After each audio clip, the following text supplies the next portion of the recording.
Warning: this content may be upsetting or disturbing to some audiences.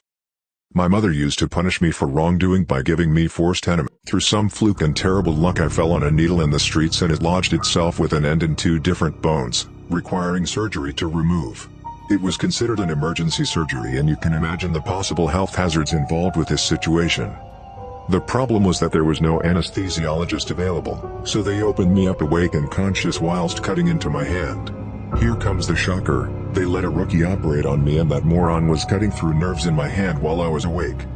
I was screaming bloody murder, told them to close up my hand and that I would be going to a private hospital. My aunt and uncle were removed from the premises and I was tied down so they could continue operating. Under my understanding of the law, and the dozen lawyers I talked to, I was kidnapped and tortured by hospital staff.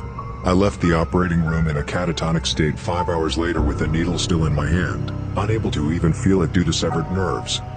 I got operated the next morning at a private hospital, where they removed the needles, while I was under full anesthesia and the doctors repaired what nerve damage they could.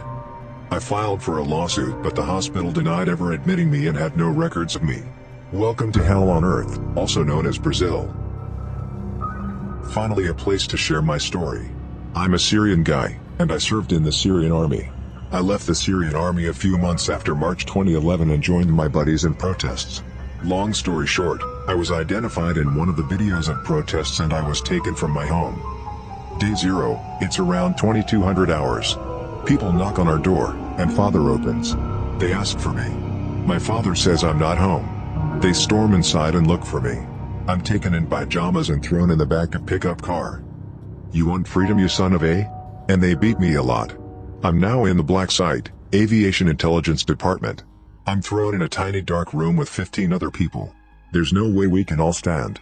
Smell of piss and crap and sweat is unbearable. My brain blocks it after a couple of hours. Day 1. I wake up hearing "Where's the soldier spy, son of a?" Arabic. I'm taken to a room with a big black wheel hanging from the wall. I'm now blindfolded. I'm seated inside the wheel and left there for 1 hour.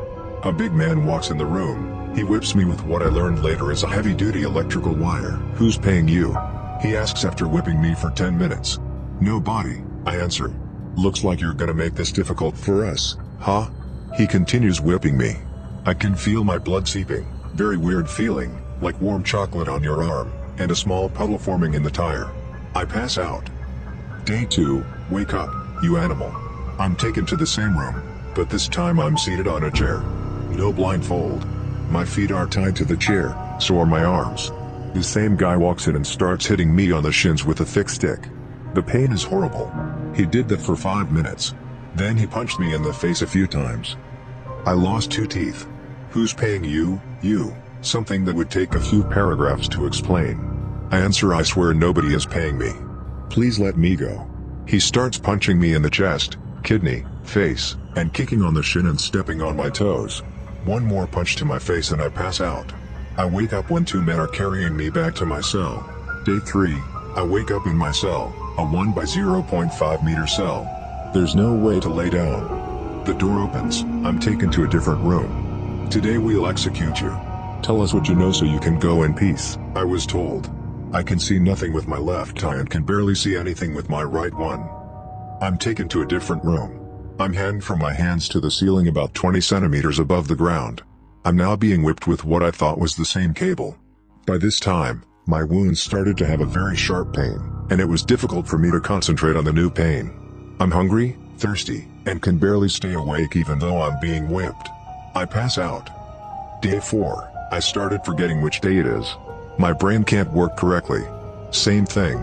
Whipping, punching, every day. Now they want to know who are my buddies, whether we have guns or not, etc. Like all the days, the torture ends when I pass out.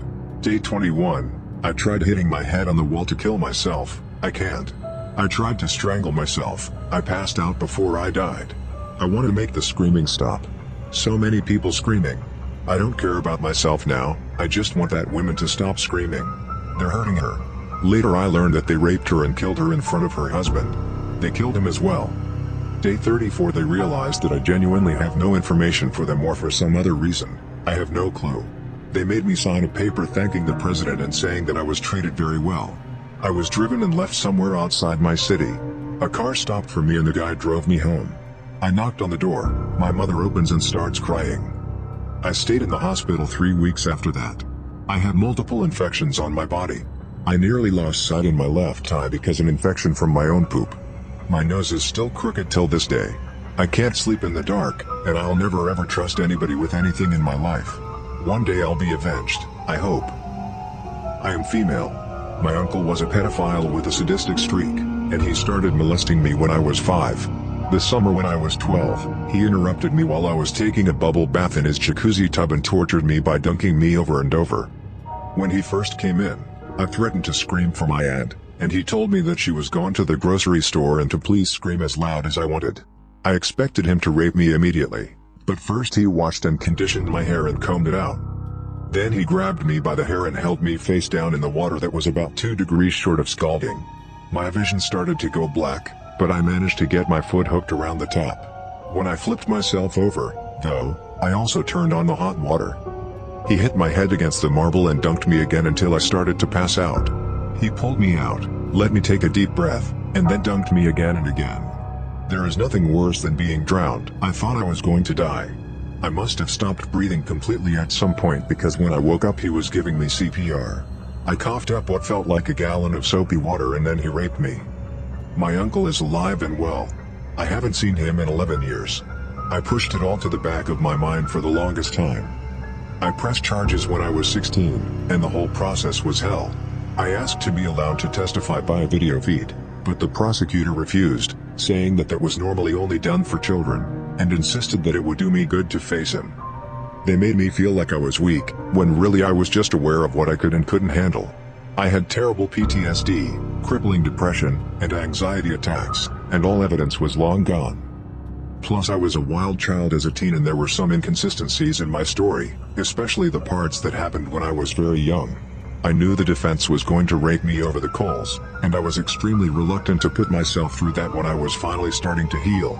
I didn't want revenge, I just wanted it to be over. The trial was pushed back over and over and the district attorney's office kept reassigning the case to different prosecutors. The lawyer who ultimately closed the case was only assigned to it a week before jury selection, and the trial was scheduled to take place during finals week of my senior year of high school. When my mom called the DA's office the Friday before jury selection, we learned that just that morning he had pleaded no contest to injury to a child and got off with 5 years probation and a $500 fine.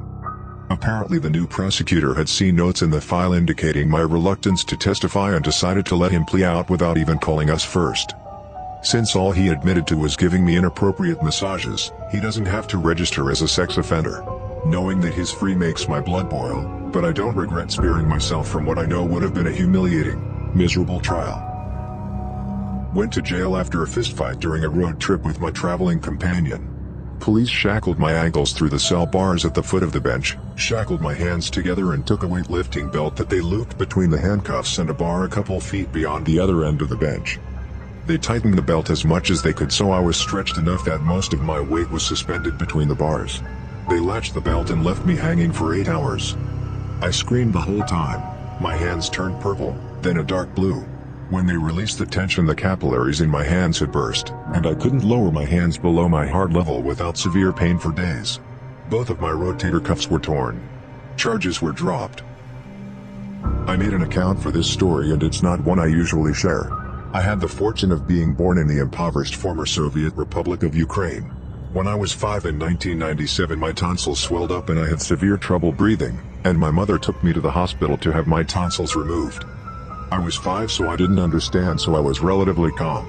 This is 90s Ukraine, the equivalent of Great Depression America but worse.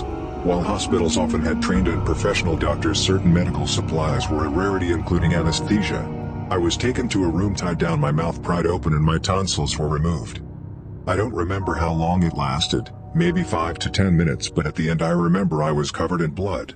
The experience left me with a massive phobia of dentists. Every time I go to the dentist I'm on Valium and even then I'm shaking and sweating uncontrollably. It's not something I usually share because in America this kind of stuff only happens in Eli Roth films. While I remember some specific painful details you'll have to forgive me because they are not easy to reimagine or write down. In first grade, I was just shy of 6 and started kindergarten early. My teacher found a textbook that someone had written my name in, repeatedly with a crayon. It was clearly the writing of a child, my name written a half dozen times, from top to bottom on the inside back cover. My teacher accused me of doing it, but I had not. The more she accused me, the more I denied. The more I denied, the angrier she became. Soon she was screaming in my face, swearing at me, demanding that I confess, but I refused. We were sitting at the kind of desk where the top opens to reveal a storage area underneath for notebooks, pencils, etc. She told me to get my things out of the desk as I was to go to the principal's office. When I reached inside, she slammed my arms with the desktop, then asked if I was ready to confess. I refused, so she told me to get my things again. I didn't want to get my arms slammed again, so I refused. She demanded I get my things, and I continued to refuse. She became so angry she grabbed my arm, lifted the desktop, stuck my hand inside and slammed the top again. She repeated this about a dozen times, asking between each slam if I was ready to confess. I never did confess, and she eventually stopped when a number of other kids started crying. I told my parents what happened when I got home from school. There was a big stink at school the next day. I had to tell the story of what happened to a number of people. I never saw the teacher again. It really wasn't me who wrote in the book. I was tied up in a house fire. My former husband was extremely mentally and physically abusive. I was leaving him and he decided that if I was going to leave, we were all going to go. I ended up escaping. I was tied to a chair, after he passed out from the flames. He and the dog died in the house, which was burnt to the ground. The only thing that got me through it was knowing that he was trying to kill me. I was able to seek help properly. I think about it every day. When I was really young, over a period of years when I was 5 to 8 years old, my mother used to punish me for wrongdoing by giving me forced enemas. The physical and emotional terror was severe. It happened at least 5 times. The memories are a little hazy. She thought she owned my body, she thought she knew what was best for me, and she justified the act of forcibly inserting the hard plastic tip of the enema machine into my body, as I sobbed in shame and horror and helplessness by saying it was good for my health. It hurt, it was incredibly physically unpleasant, but probably unsurprisingly, the thing I took away from it was body shame, or whatever else emotionally abused kids carry into adulthood. My boyfriend was a sadist. While I was concussed, and thus my memory and judgment severely impaired, he started to take advantage of me. He would enforce rules. If I made a sound, I would be beaten or whipped 5 to 20 times at the end of the session, depending on his mood. He would keep track and it would usually culminate into a very severe beating at the end. He liked to electrically shock me, especially on my groin. A few times, he would tie me up, blindfold, gag me, and then he would sell me to others. It would usually end with me begging him to just beat me instead of selling me.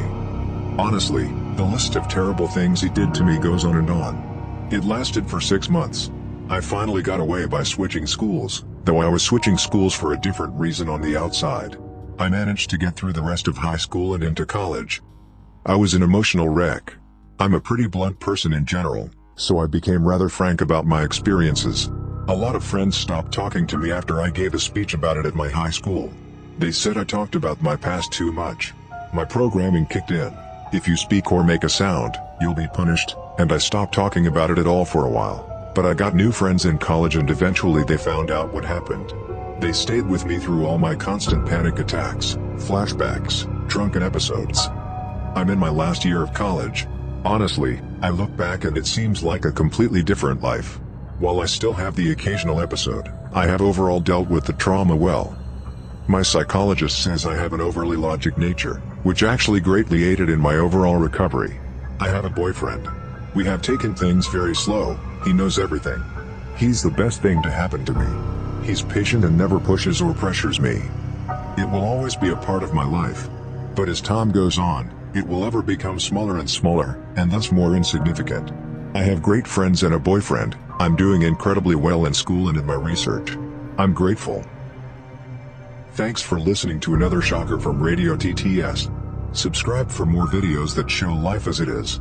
These stories are heartbreaking to listen to, and I hope everyone who experienced such terror has a better life now.